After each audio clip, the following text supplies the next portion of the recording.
Storm swept through northeast Ohio, causing massive damage in Cleveland's west side. This tree, you see it right here, it fell on a home near West 173rd and Milburn in West Park. We'll have more on that in just a few moments. Thanks for joining us on this Thursday evening.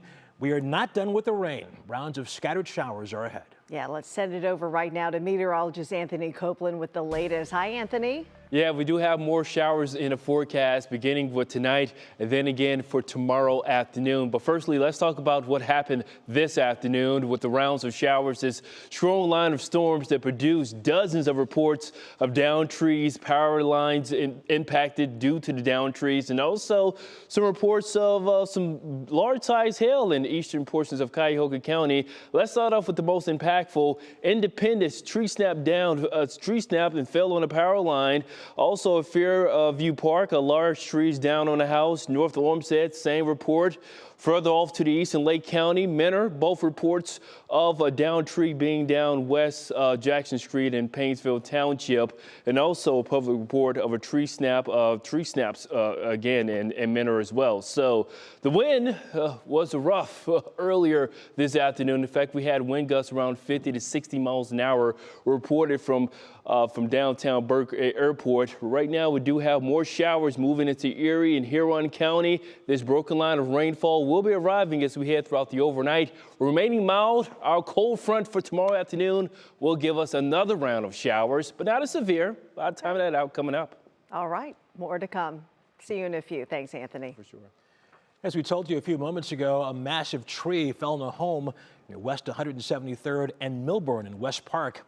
Now, those neighbors are speaking out, saying the trees in the neighborhood have been a problem for some time. Sia New Yorker now joins us there with the latest.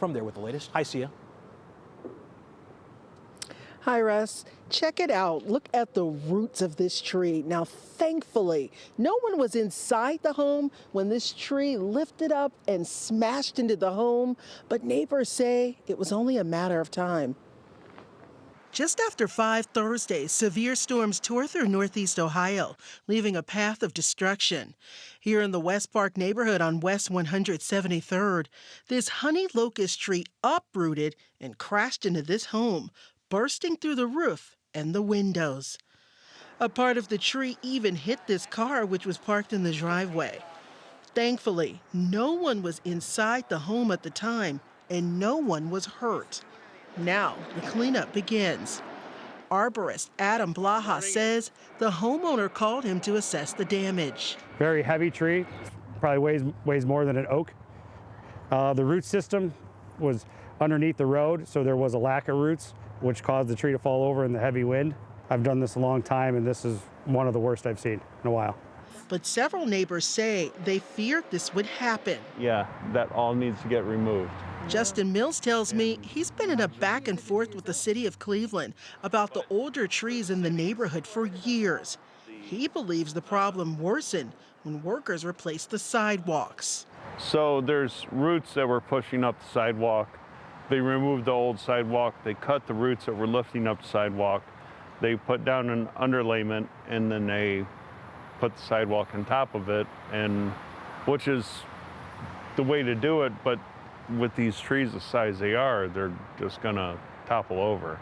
So this could happen again? It probably will.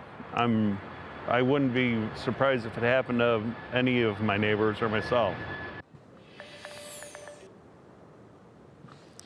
Now the arborist tells us that removing this tree could take some time, but he and his crew will be here tomorrow to work on that, and they're hoping that everyone remains safe. They're up for the job. Russ? And the good news, if there is good news here, is no one was injured, correct? No one was injured. All right. See you, New Yorker in West Park. Yes, thankfully. Thank you.